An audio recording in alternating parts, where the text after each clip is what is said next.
역대상 20장 1절부터 8절입니다. 그 다음에 봄에 왕들이 출전하는 때가 되자 요압이 병력을 이끌고 나가서 암몬 사람의 땅을 무찌르고 들어가서 랍바를 포위하였다. 그러나 다윗은 예루살렘에 머물러 있었다. 요압이 랍바를 쳐서 함락시켰다. 다윗이 암몬 왕의 머리에서 금관을 벗겨왔는데 달아보니 그 무게가 금 한 달란트나 나갔고 금관에는 보석이 박혀 있었다. 다윗은 그 금관을 가져다가 자기가 썼다. 다윗은 그 도성에서 아주 많은 전리품을 약탈하였으며 그 도성에 사는 백성도 끌어다가 톱질과 곡괭이질과 도끼질을 시켰다. 다윗은 암몬 사람의 모든 성읍에 이와 똑같이 한 뒤에 모든 군인을 거느리고 예루살렘으로 돌아왔다.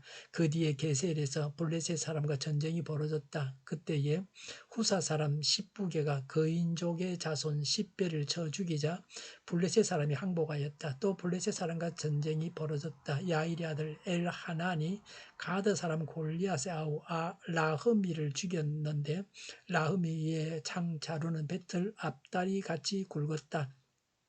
또 가드에서 전쟁이 벌어졌을 때에 거인이 하나 나타났는데 그는 손가락, 발가락이 각각 6개씩 모두 24이었다. 이 사람도 거인족의 자손 가운데 하나이다. 그가 이스라엘을 조롱함으로 다윗의 형 시므아의 아들 요나단이 그를 쳐 죽였다. 이들은 모두 가드에서 태어난 거인족의 자손인데 다윗과 그 부하들에게 모두 죽었다. 아멘. 암몬을 정복했습니다. 1절에 봄, 왕들이 출전할 때라고 했습니다. 양력 3월, 4월경이었습니다. 우기가 끝나고 금기가 되었습니다. 우기는 농사 짓는 때입니다. 금기는 비가 오지 않고 농사철도 아니기 때문에 전쟁하기에 좋았습니다. 9월까지가 금기입니다. 모든 일에 때가 있습니다. 적절한 때에 해야 합니다. 어렵게 힘들게 비를 맞으면서 전쟁을 할 필요가 없습니다.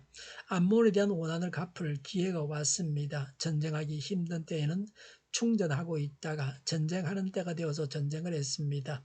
때를 아는 지혜, 적절한 때를 기다리는 지혜가 필요합니다.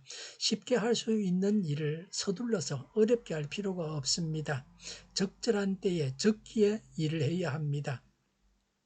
1절에 다윗은 예루살렘에 머물러 있었습니다. 다윗은 예루살렘에서 우리아의 아내와 간통했습니다. 영적 전쟁에서 물러나 있는 자들은 오히려 범죄하게 됩니다. 1절에 요압이 암몬을 무찌르고 랍바를 포위하여 함락시켰습니다. 다윗은 전쟁터에 나가지 않고 군사령관 요압만 나가도 전쟁에 이겼습니다. 이절에 암몬 왕의 금관은 무게가 금 한 달란트였습니다. 한 달란트는 34kg입니다. 34kg 되니까 굉장히 무겁습니다. 이걸 머리에 쓰고 있으면 목이 부러지든지 디스크가 오든지 그럴 것 같습니다. 목 건강에 좋지 않을 것 같습니다. 그리고 보석이 박혀 있었습니다. 다윗이 그 금관을 자기가 썼다 그랬습니다. 이전에 다윗은 그 도성에서 많은 전리품을 약탈했습니다. 3절에 그 도성의 백성들을 끌어다가 톱질과 곡괭이질과 도끼질을 시켰습니다. 3절에 다윗은 암몬 사람의 모든 성읍에 이와 똑같이 했습니다. 암몬인들에게 힘든 노역을 시켰습니다. 암몬이 이렇게 망한 것은 이스라엘의 조문사들을 못 오겠기 때문입니다. 3절에 다윗은 모든 군인을 데리고 예루살렘에 돌아왔습니다.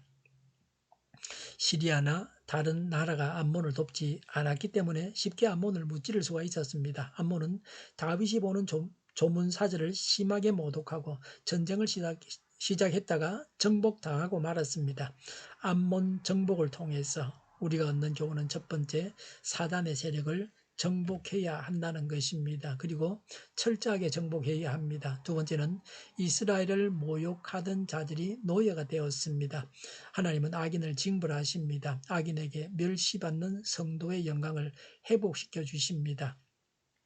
이스라엘이 블레셋 거인을 쳐 죽였습니다. 4절에 블레셋 거인족을 쳐 죽이고 항복시켰습니다. 5절에 가드 사람 골리앗의 아우를 죽였습니다. 그 사람의 창자루가 배틀 앞다리같이 굵었습니다. 6절에 가드 거인족 중에 한 사람은 손가락과 발가락이 모두 6개씩이었습니다.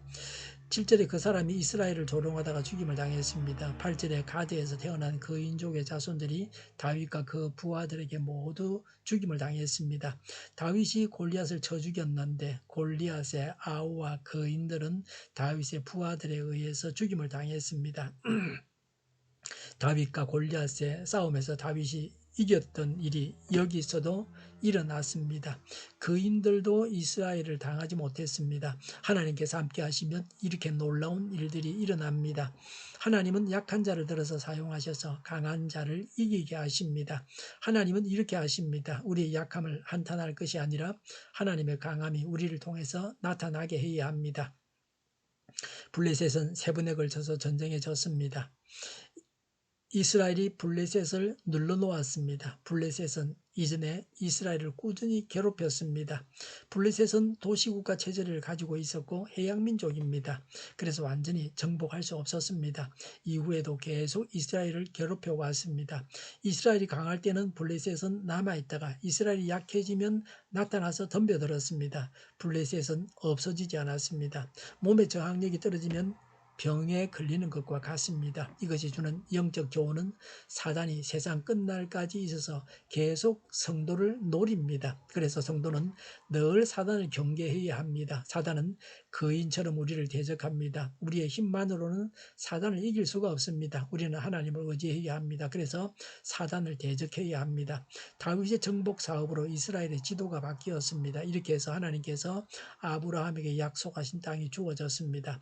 아브라함에게 약속하신 것이 다윗에게 와서 다 이루어졌습니다. 하나님의 약속을 지키십니다. 성도가 승리하는 것은 하나님께서 약속하신 바입니다. 승리는 우리 그리스도인이 지녀야 할 표시입니다. 하나님께서 함께 하시는 증거가 승리입니다. 하나님께서 함께 하심으로 우리가 이 땅에서도 승리합니다. 예수님은 십자가에서 승리하셨습니다. 승리하신 주님께서 우리의 주인이 되실 때에 우리가 승리합니다. 기도하겠습니다. 예수님을 주인으로 모시고 하나님께서 약속하신 대로 모든 싸움에서 승리하게 하여 주시옵소서. 오늘보다는 내일이 더 낫게 하여 주시옵소서. 교회가 분열되지 않고 하나가 되게 하여 주시옵소서. 모든 언론이 역할을 다하게 하여 주시옵소서. 정의가 강물처럼 흘러가게 하여 주시옵소서. 코로나19가 물러가고 백신과 치료제가 나오고 갇힌 생활이 끝나게 하여 주시옵소서. 우리 동일교회가 만구는 집하게 하여 주시옵소서. 예수 이름으로 명하노니 모든 병만은 물러가고 몸의 모든 부분들 온전하게 될지어다. 신유의 기적을 베푸셔서 지금도 저의 질병을 고쳐 주시옵소서. 나라와 교회를 고치시고 온전케 하여 주시옵소서. 잘못된 것들을 모두 제거하고 하나님 보시기에 아름답게 하여 주시옵소서. 코로나19로 신음하는 모든 자들을 고치시고 온전케 하여 주시옵소서. 저희와 교회와 나라의 민족을 불쌍히 여겨 주시옵소서. 저희와 교회와 나라의 민족을 불쌍히 여겨 주시옵소서. 늘 맑은 공기를 마실 수 있게 하여 주시옵소서. 하나님께서 기뻐하시는 나라가 되게 하여 주시옵소서. 공부하는 학생들에게 지혜를 더하셔서 앞서가게 하시며 합격의 영광을 누리게 하여 주시옵소서. 오늘도 하나님 안에서 차고 넘치는 삶, 복된 삶을 살게 하여 주시옵소서. 감사와 찬양을 주님께 돌려드리며 예수님의 이름으로 기도하옵나이다. 아멘.